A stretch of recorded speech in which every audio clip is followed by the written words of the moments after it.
Why vending machines probably won't make you rich.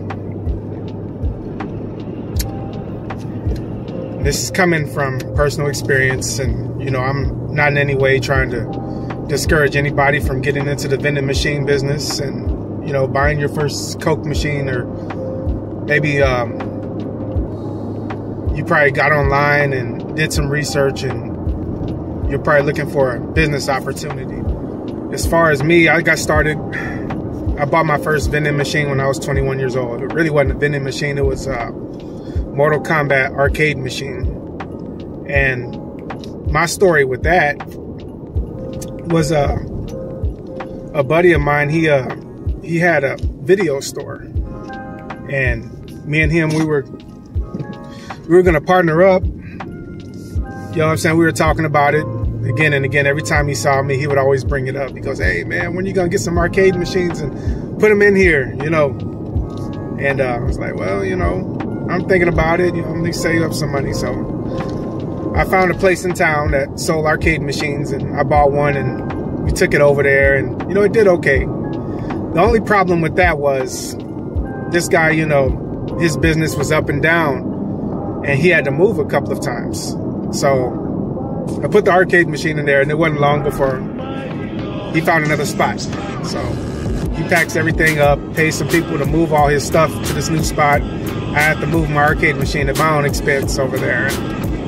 You know, so we set up shop, and you know, everything's okay for a while. I started looking for some more equipment to put in there, and it's not long after that, you know, he has to move again. But this time I didn't want to join him. This time I'm thinking about, you know, possibly renting out a spot of my own, a whole store, and just doing it by myself. So I wasn't too happy about him moving the third time. And I'm not getting discouraged. It's kind of like, well, it's like with them. You know, I put this machine there, you know, making a few dollars, but I'm taking the money I'm making, and you know, I'm spending it on moving, you know.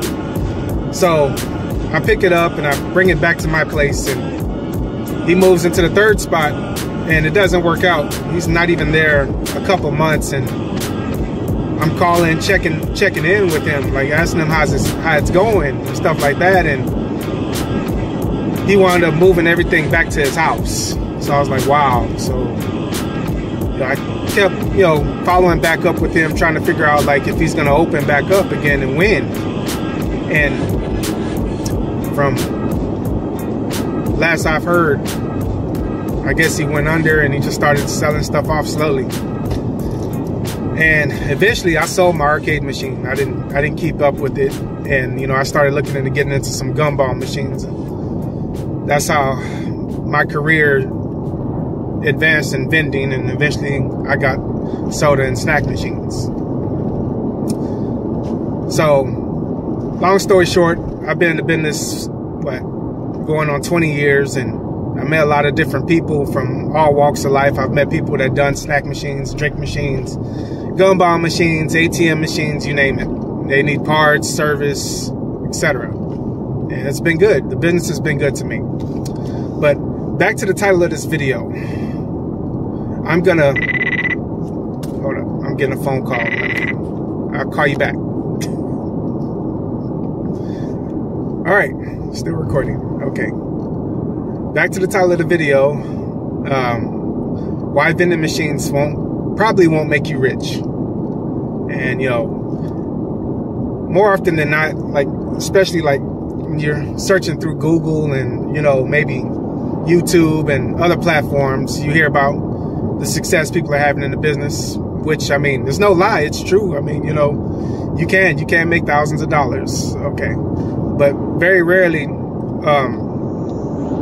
do people talk about like the pitfalls and the headaches you go through in this business.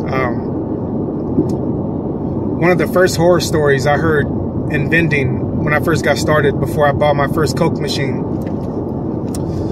the guy that sold it to me, he told me he had like a bunch of apartments around the city, and he was saying that one of his locations, the kids they grabbed his Coke machine and pushed it into the swimming pool, and he had to call a record service to help him get it out.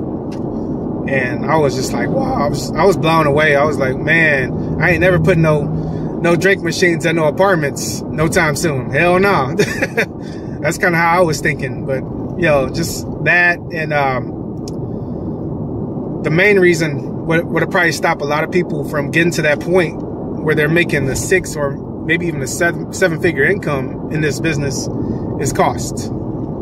Yo, you can buy machines out of Sam's Club. I don't know if they're still selling vending machines or not. I haven't checked, but the last one I saw, it wasn't really even a good brand, from my personal opinion.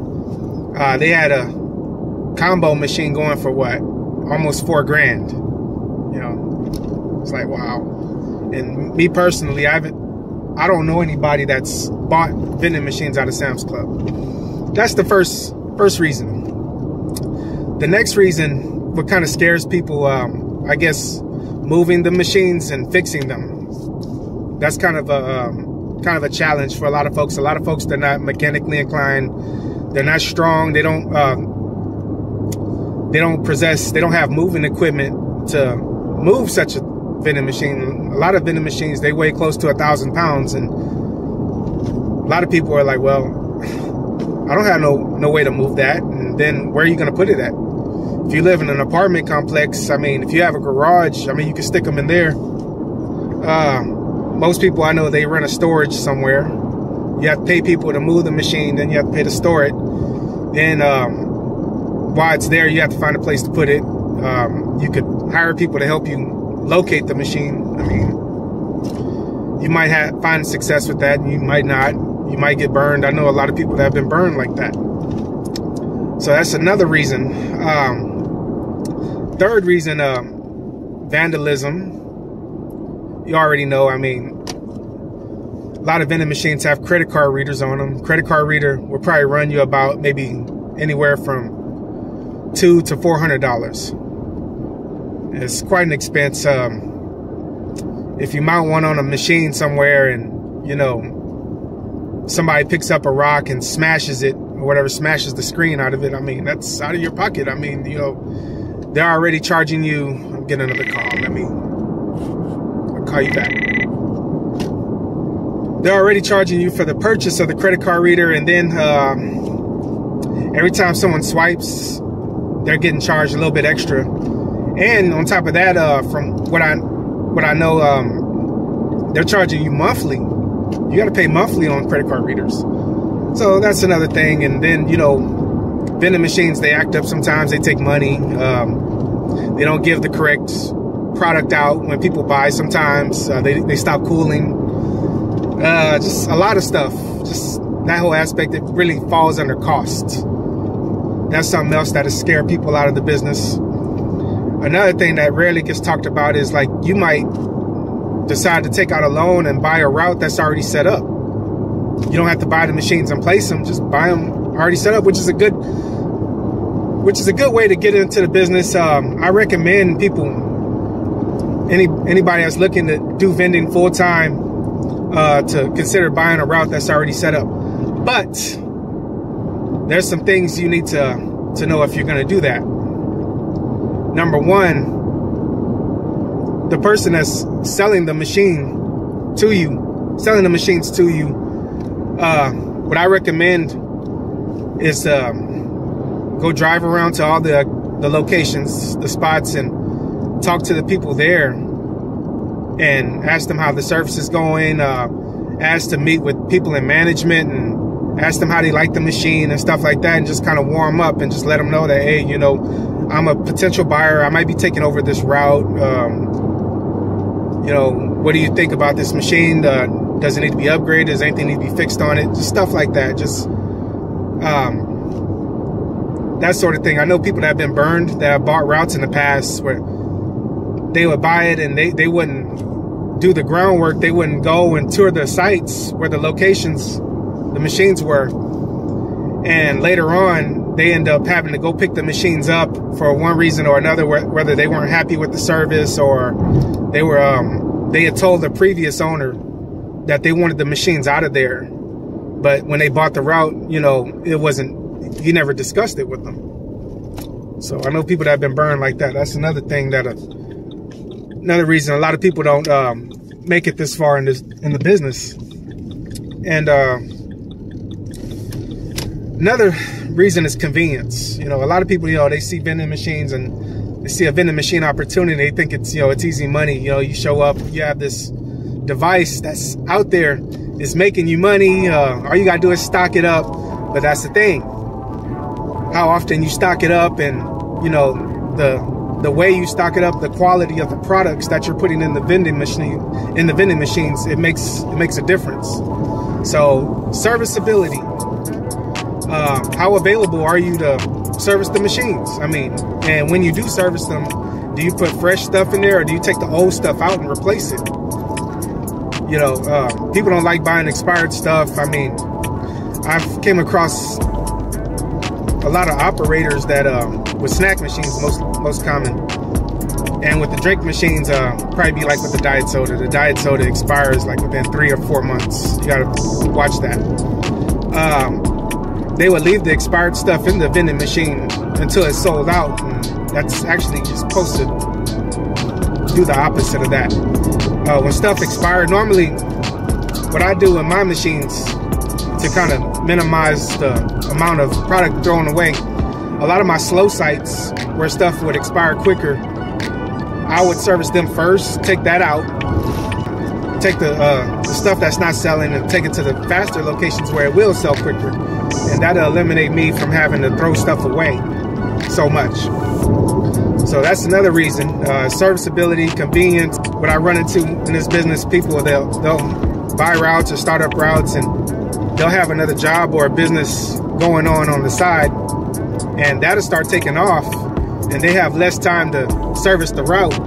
So the business, it suffers. You know, the machines, they go empty, and you know, people are calling like, hey, when are you gonna come fill up our Coke machine, or this and that and the other. They get tired of doing that after a while, and what it leads to, you'll end up picking up the majority of the machines and putting them in storage and just leaving them there until you find somewhere else to put them, or maybe even sell them. You have to be available to go check on your machines and keep them stocked up. And if something's broken, fix it. You know what I mean? You got to fix it in a hurry, because people, I mean, they're impatient. I mean, they want their machine working correctly. They want to be able to buy a snack or a soda when they want it, and they don't want it taking their money. They don't want to deal with headaches. They don't want to buy a hot soda. They don't want to buy no expired bag of chips or a candy bar that's 4 months old. Nowadays, people, what I notice, everybody wants to make a quick buck, and they don't want to be inconvenienced too much. You know, if they can, you know, they rather make a whole bunch of money just being at home and doing nothing. But you know, there's some businesses out there that, you know, you could work from home, but a business will always require something from you. I mean, you're gonna earn money, you're gonna add value to the marketplace. I mean, you're gonna have to do something. You're gonna have to provide a service. So that's pretty much what a business is. I mean, you have to provide. You got to be there. I mean, you got to put something into it to get something back out of it, is what I'm saying. But, yeah, that's most likely why a lot of people I meet, I mean, you probably won't get rich doing vending machines, man. There's a lot that goes into it. That's going to conclude this video for today. Thanks for watching and getting my insight on the business. I left anything out, or if you have anything you want to add to what I said, leave it down in the comments. And if you like my channel, please subscribe and share this video. Thank you.